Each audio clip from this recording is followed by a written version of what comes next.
Baby, what you drinking? 2 shots, let's pour it out. I know what you're thinking, but tomorrow won't come for us. This like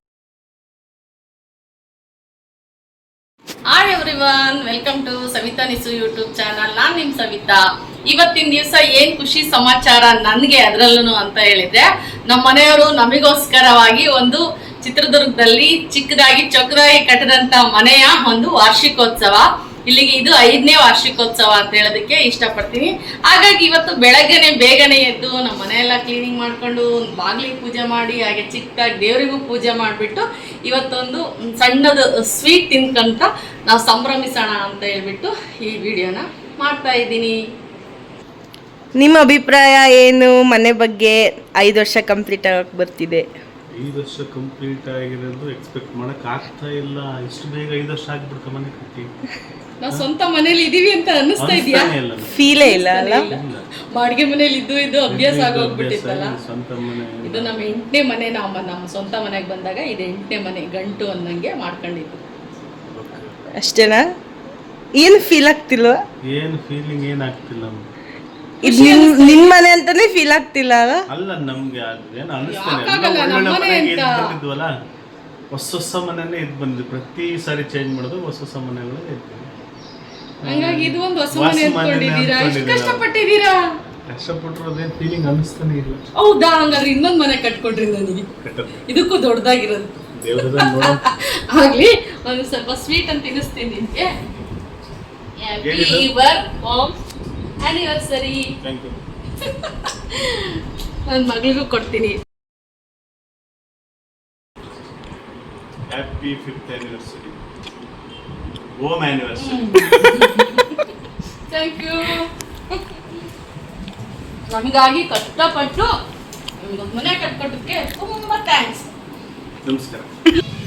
ನೋಡಿದ್ರಲ್ಲ, ಇವತ್ತು ಒಂದು ಖುಷಿ ವಿಚಾರ ಏನಂತ ಹೇಳಿದರೆ, ನಮ್ಮ ಮನೆಯದು ಇವತ್ತು 5ನೇ ವರ್ಷದ ವಾರ್ಷಿಕೋತ್ಸವ ಆಗಿರೋದ್ರಿಂದ ನೆನಪಲ್ಲಿರೋ ತನಕನ ಅದ್ರ ಪೂಜೆಗಳು ವಾರ್ಷಿಕೋತ್ಸವ ಮಾಡಬೇಕು ಅಂತ ಹೇಳ್ತಾರೆ. ಏನಾದರೂ ಟೈಮ್ ತಪ್ಪಿ ಮಾರಿದ್ರೆ ಅಲ್ಲಿಗೆ ಬಿಡ್ತೀವಿ. ಇವಾಗ ನೆನಪು ಪ್ರತಿ ವರ್ಷವೂ ಬರುತ್ತೆ. ಯಾಕೆಂದರೆ ತುಂಬ ಕಷ್ಟಪಟ್ಟಿದ್ದಾರೆ ನಮ್ಮ ಮನೆಯವರು ನಮಗೊಂದು ದಿವಸ ಮಾಡೋದಕ್ಕೆ ಅಂತ ಹೇಳ್ಬಿಟ್ಟು. ಒಬ್ಬ ಜೀರೋ ಮನುಷ್ಯ ಎಷ್ಟೊಂದೆಲ್ಲ ದುಡಿಮೆ ಮಾಡಿ ನಮ್ಮವ್ರಿಗೆ ಅಂತ ಏನಾದರೂ ಮಾಡ್ತಾರೆ ಅಂತ ಹೇಳಿದ್ರೆ ಸುಮ್ಮನೆ ಮಾತಲ್ಲ, ತುಂಬ ಸಾಹಸದ ಕೆಲಸ. ಹಂಗಾಗಿ ನಮ್ಮ ಫ್ಯಾಮಿಲಿಗೆ ಕೊಟ್ಟಂಥ ಉಡುಗೊರೆ ಅಂತ ಹೇಳ್ಬೋದು. ತುಂಬ ಪರಿಶ್ರಮ ಇದೆ ಇದರಿಂದನ. ಇವತ್ತು ಕೂಡ ಮಂಗಳವಾರ, ಈ ವರ್ಷ ಅಧಿಕ ಮಾಸ ಇರೋದ್ರಿಂದನ ಶ್ರಾವಣದಲ್ಲೇ ನಾವು ಗೃಹ ಪ್ರವೇಶ ಮಾಡ್ಕೊಂಡಿದ್ದು ಆಗಸ್ಟ್ 4ನೇ ತಾರೀಕು. ಆದರೆ ಈ ಸರ್ತಿ ಅಧಿಕ ಮಾಸ ಇರೋದ್ರಿಂದನ ಇನ್ನು ನಮಗೆ ಆಷಾಢದಲ್ಲೇ ಇದ್ದೀವಿ, ಇನ್ನೂ ಅಮಾಸೆ ಆಗಿಲ್ಲ. ಆದ್ರೂ ಆ ಡೇಟ್ ಪ್ರಕಾರನ ನಾವು ಪೂಜೆನ ಮಾಡ್ತೀವಿ. ಪ್ರತಿ ವರ್ಷವೂ ಮಾಡಿದ್ದೀನಿ. ಈ ವರ್ಷ ಬಂದು ಮಂಗಳವಾರ ಬಂದಿದೆ, ಹಂಗಾಗಿ ಇವತ್ತು ಷಷ್ಠಿ ಕೂಡ ಇದೆ. ಹಂಗಾಗಿ ನಮ್ಮ ಮನೆ ಮುಂದ್ಗಡೆನೇ ನಾಗರಕಲ್ಲಿದೆ ಲೇಔಟಿಂದನ. ಆ ನಾಗರಕಲ್ಲಿಗೆ ಒಂದು ಪೂಜೆ ಮಾಡ್ಕೊಂಬರೋಣ, ಮಂಗಳವಾರ ವಿಶೇಷ ನಾಗಪ್ಪನ ಪೂಜೆಗೂ ಕೊಡೋಣ ಅಂತ ಹೇಳ್ಬಿಟ್ಟು. ಹಾಗೆ ದೇವಸ್ಥಾನಕ್ಕೆ ಹೋಗೋದಿದೆ. ಫಸ್ಟು ಮನೆ ದೇವ್ರನ್ನೆಲ್ಲ ಪೂಜೆ ಮುಗಿಸ್ಕೊಂಡು ಹಾಗೆ ಆ ನಾಗರಕಲ್ಲಿಗೆ ಒಂದು ಪೂಜೆನ ಮುಟ್ಟಿಸ್ಬರೋಣ ಅಂತ ಹೇಳ್ಬಿಟ್ಟು. ಜಿನಿ ಮಳೆ ಹನಿ ಬರ್ತಾ ಇತ್ತು. ಅದರಲ್ಲೇ ಮಗಳು ನಾನು ಛತ್ರಿ ಹಿಡ್ಕೊಂಡು ಬಂದ್ವಿ. ಸ್ವಲ್ಪ ಪೂಜೆ ಮಾಡೋ ಟೈಮಲ್ಲಿ ಸ್ವಲ್ಪ ಬಿಡುವಾಯಿತು, ಆರಾಮ ಅನ್ನಿಸ್ತು ಪೂಜೆ ಮಾಡೋಕ್ಕೂ ಕೂಡ. ಹಾಗೆಯೇ ಪೂಜೆ ಮಾಡೋದು ಅಂದರೆ ದಿನ ಬಂದು ಮಾಡೋದಕ್ಕೇನು ತೊಂದರೆ ಇಲ್ಲ.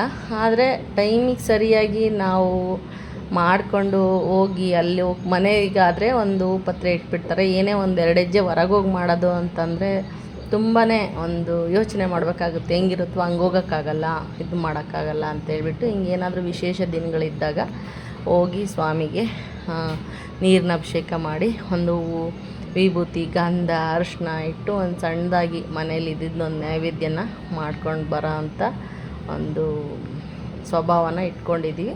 ಹಂಗೇನೆ ಇವತ್ತು ಷಷ್ಠಿ ಇದ್ದಿದ್ದು ಕೂಡ ಅಲ್ಲಿ ಗಾಳಿ ಬೇರೆ ಇದೆ, ಹೂವು ನಿಲ್ತಾನೇ ಇಲ್ಲ ಪೂಜೆ ಮಾಡಿದರೆ. ಆದ್ರೂ ಸಾಹಸ ಮಾಡಿ ಸ್ವಲ್ಪ ಹೊತ್ತಾದರೂ ಉದ್ಗಡ್ಡಿ ಹಾಕೋ ತನಕ ಇರಲಿ ಹೂವು ಅಂಥೇಳಿ ಅದನ್ನ ಶ್ರಮಪಟ್ಟು ನಿಲ್ಲಿಸ್ತಾ ಇದ್ದೀವಿ. ಹಾಗೆ ಎಲ್ಲ ತೊಳೆದು ಅದಕ್ಕೆ ಗಂಧ, ಅರಿಶಿನ, ವಿಭೂತಿ ಎಲ್ಲ ಧರಿಸಿ ಹೂವಿಟ್ಟು ಪೂಜೆನ ಅಂತೂ ಮುಗಿಸಿದ್ವಿ. ನಾನು ಪೂಜೆ ಮಾಡಿದಾಗ 9:30 ಆಗಿತ್ತು ಇವತ್ತಿನ ದಿನ. ನಾಗಪ್ಪನ ಕಲ್ಲತ್ರ ಹೋದಾಗ ಪೂಜೆ ಎಲ್ಲನ ಚೆನ್ನಾಗೇ ಆಯಿತು.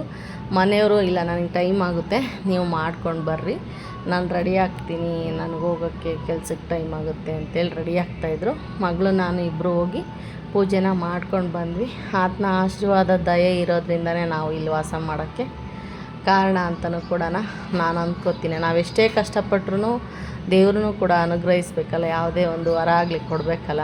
ಹಾಗಾಗಿ ಅವ್ರುಗಳ ದಯೆ, ದೊಡ್ಡವರು ಹಿರಿಯರದೆಲ್ಲ ಆಶೀರ್ವಾದ ಅಂದ್ಕೊಂಡಿದ್ದೀನಿ. ಹಾಗೆಯೇ ಪೂಜೆ ಎಲ್ಲ ಮುಗಿಸ್ಬಿಟ್ಟು ನಾನು ಎಷ್ಟು ಸರಿ ಇಟ್ಟರು ಅದು ಹಾಗೆ ಬೀಳ್ತಾಯಿತ್ತು. ಆದರೆ ಅದನ್ನು ಕೆಳಗೊಂದು ಸರ್ತಿ ಇಟ್ಟು ಮತ್ತು ಸುಮ್ಮನೆ ಅಲಾಕಾಗುತ್ತೆ ಅಂತೇಳಿ ನೆಕ್ಸ್ಟು ನಾವು ಬಂದಿದ್ದು ನಮ್ಮ ಗ್ರಾಮ ದೇವತೆ ಅಂತಲೇ ಹೇಳ್ಬೋದು ಇದನ್ನು. ಇಲ್ಲೊಂದು 5-6 ಲೇಔಟ್ನವರು ತುಂಬ ಚೆನ್ನಾಗಿ ಕೂರಿಸ್ತಾರೆ. ಕಣಿವೆ ಮಾರಮ್ಮ ಅಂತ, ಕಣಿವೆಯಲ್ಲಿ ಇರೋವಂಥ ಒಂದು ಮಾರಮ್ಮ ದೇವಸ್ಥಾನ ಇದು. ತುಂಬ ಚೆನ್ನಾಗಿ ಮಾಡ್ತಾರೆ ಇಲ್ಲಿ ಶ್ರಾವಣ ಮಾಸದಲ್ಲಿ. ಮತ್ತು ಇವಾಗ ಆಷಾಢ ಹೋಳಿಗೆ ಅಮ್ಮನ ಸೀಸನ್ನಲ್ಲಿ ಪೂಜೆಗಳು ಚೆನ್ನಾಗಿ ನಡೆಯುತ್ತೆ ಆಷಾಢ ಮಾಸದಲ್ಲಿ. ಹಂಗಾಗಿ ನಾನು ಅಲ್ಲಿಗೂ ಕೂಡ ಇವತ್ತು ಮಂಗಳಾರತಿ ಮಾಡಿಸ್ಕೊಂಬರೋಣ, ಮಂಗಳವಾರ ಆಗಿರೋದ್ರಿಂದ ಹೋಗಿ ಪ್ರಿಯವಾದ ದಿನಗಳೆಲ್ಲ ಇದೆಲ್ಲ ಒಂದು ಕಾಯಿ ಹೊಡಿಸ್ಕೊಂಡು ಮನೆಯಲ್ಲೇ ಅರಳಿದಂಥ ಹೂಗಳನ್ನೆಲ್ಲ ಇಟ್ಟು ಅವಾಗವಾಗ ಹೋಗಬೇಕಾದ್ರೆ ಕೊಟ್ಟೋಗ್ತಾ ಇರ್ತೀನಿ, ತುಂಬ ಹೋಗ್ಬಿಡ್ತಿರುತ್ತಲ್ಲ. ಹಾಗೆ ಒಂದು ಪೂಜೆ ಮುಗಿಸ್ಕೊಂಬಂದ್ವಿ. ಹಾಗೆಯೇ ಕೆಲವೊಂದು ಕ್ಲಿಪ್ಗಳು ಕೂಡ ನಮ್ಮ ಗೃಹ ಪ್ರವೇಶ ಟೈಮಲ್ಲಿ ತೆಗ್ದವನ್ನ ಹಾಕ್ತಾಯಿದ್ದೀವಿ. ದೇವ್ರಿಗೆ ಅಂದರೆ ಮನೆಗೆಲ್ಲ ನಿಳ್ಸಿ ಏನು ಕುಂಬಳಕಾಯಿ ಹೊಡಿತೀವಲ್ವ ಅದನ್ನು ಮತ್ತೆ ಬಲಿ ಪೂಜೆ ಮಾಡಿದ ಟೈಮಲ್ಲಿ ತೆಗೆದಂಥ ಕೆಲವೊಂದು ಶಾರ್ಟ್ಸ್ ವೀಡಿಯೋಸ್ ಇತ್ತು. ಅದನ್ನು ಮಾತ್ರ ಇಲ್ಲಿ ಹಂಚ್ಕೊಳ್ಳೋದಕ್ಕೆ ಇಷ್ಟಪಟ್ಟು ಹಂಚ್ಕೊಳ್ತಾ ಇದ್ದೀನಿ. ನೋಡ್ಬೋದು ಒಂದು ಸಣ್ಣದಾದಂಥ ಮನೆ ವೀಡಿಯೋ ಆಗ್ತಾಯಿದ್ದೀನಿ. ನನ್ನ ಮನೆ ಸ್ವಂತ ಮನೆ ಇದ್ದರೆ ಹೀಗೆ ಇರಬೇಕು ಅಂತ ಹೇಳ್ಬಿಟ್ಟು ನಾನು ನನ್ನ ಇಮ್ಯಾಜಿನ್ ಏನಿತ್ತು, ನಾನು ಇಷ್ಟು ವರ್ಷಗಳ ಕಾಲ ಅಂದರೆ 23 ವರ್ಷಗಳ ಕಾಲ ದುರ್ಗದಲ್ಲಿ ವಾಸ ಮಾಡಿದೆ. ಯಾರು ಕಟ್ಟಿದಂಥ ಮನೆಯಲ್ಲಿ, ಅದರಲ್ಲೂ ತುಂಬ ಹೊಸ ಹೊಸ ಮನೆಗಳಲ್ಲೇ ನಾನು ಜಾಸ್ತಿ ಬಾಡಿಗೆ ಇದ್ದಿದ್ದು. ಹಾಗಾಗಿ ಅಲ್ಲೇದೆಲ್ಲನೂ ಎಲ್ಲೆಲ್ಲಿ ಏನೇನಿದ್ರೆ ಚೆನ್ನಾಗಿರುತ್ತೆ ಅನ್ನೋ ಒಂದು ಇಮ್ಯಾಜಿನಲ್ಲಿ ನಾನು ನನ್ನ ಮನೇನ ನಾನಿಲ್ಲಿ ಕಟ್ಕೊಳ್ಳೋಕ್ಕೆ ಪ್ರಯತ್ನಪಟ್ಟು ಕಟ್ಕೊಂಡಿದ್ದೀನಿ. ಅಲ್ಲಿ ಯಾವುದೇ ಆವತ್ತಿನ ದಿನದಲ್ಲಿ ನನಗೆ ಇನ್ಸ್ಟಾಗ್ರಾಮ್ ಬಗ್ಗೆ ಗೊತ್ತಿರಲಿಲ್ಲ. ಈಗ 5 ವರ್ಷದ ಇಂಚೆ ಪಿಂಟ್ರೆಸ್ಟ್ ಆ್ಯಪ್ ಗೊತ್ತಿರಲಿಲ್ಲ. ಅದೇನಾದರೂ ನನಗೆ ಗೊತ್ತಿದ್ದಂದರೆ ಇನ್ನೂ ಚೆನ್ನಾಗೇ ಕಟ್ಕೊಳ್ತಾ ಇದ್ದೆ.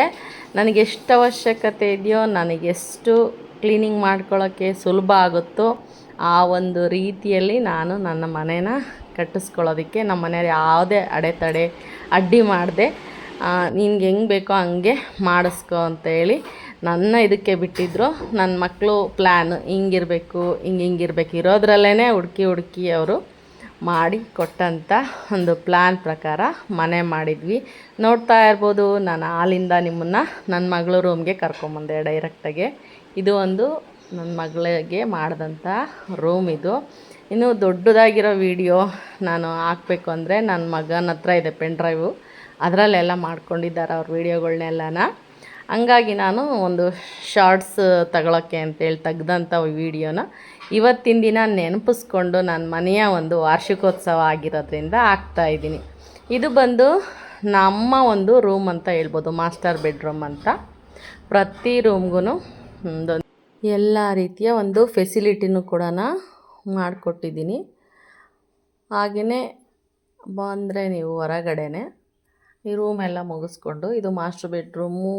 ಕೆಳಗೆ ಅಂದರೆ ಕೆಳಗಿನ ಫ್ಲೋರಲ್ಲಿ ನಾನು 2 ಬೆಡ್ರೂಮು, ಹಾಲು ಮತ್ತು ಅಡುಗೆ ಮನೆ, ಡೈನಿಂಗು ಮಾಡ್ಕೊಂಡಿದ್ದೀವಿ. ಮೇಲಿಂದು ಮಾಡೋದಕ್ಕೆ ವಿಡಿಯೋದಲ್ಲಿ ಇಷ್ಟೇ ಇದ್ದಿದ್ದು ಈ ಶಾರ್ಟ್ಸಲ್ಲಿ. ಮಗ ಬಂದಾಗ ಒಂದು ದಿವಸ ಹೋಮ್ ಟೂರ್ ಮಾಡೋಣ ಅಂತ ಅಂದ್ಕೊಂಡಿದ್ದೀನಿ. ವಿಡಿಯೋ ಎಲ್ಲ ತೊಗೊಂಡು ನೋಡೋಣ, ಸಾಧ್ಯವಾದರೆ ಅದನ್ನು ಕೂಡ ತೋರಿಸ್ತೀನಿ.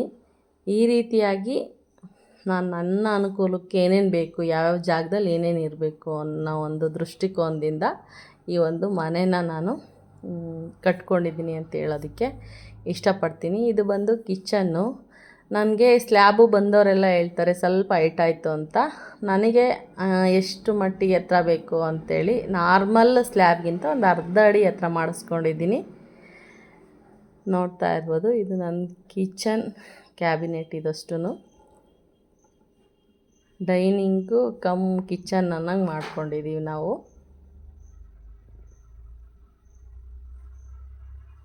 ನೆಕ್ಸ್ಟ್ ಇನ್ನು ಉಳಿದಂಥ ಪೂರ್ತಿ ವೀಡಿಯೋನ ಒಮ್ಮೆ ಯಾವತ್ತಾದ್ರೂ ಹೋಮ್ ಟೂರ್ ಜೊತೆಗೆ ತೋರಿಸ್ತೀನಿ. ನಿಮಗೆಲ್ಲ ಇವತ್ತು ನಾನು ಮಾಡಿರೋ ವಿಡಿಯೋ ಇಷ್ಟ ಆಯಿತು ಅಂತ ಅಂದ್ಕೋತೀನಿ. ಸಣ್ಣದಾಗಿ ತೋರಿಸೋದಕ್ಕೆ ಪ್ರಯತ್ನ ಪಟ್ಟಿದ್ದೀನಿ. ಇಷ್ಟು ಹೇಳ್ತಾ ಈ ನನ್ನ ವಿಡಿಯೋನ ಮುಗಿಸ್ತಾ ಇದ್ದೀನಿ. ಬಾಯ್, ಮತ್ತೆ ಸಿಗೋಣ.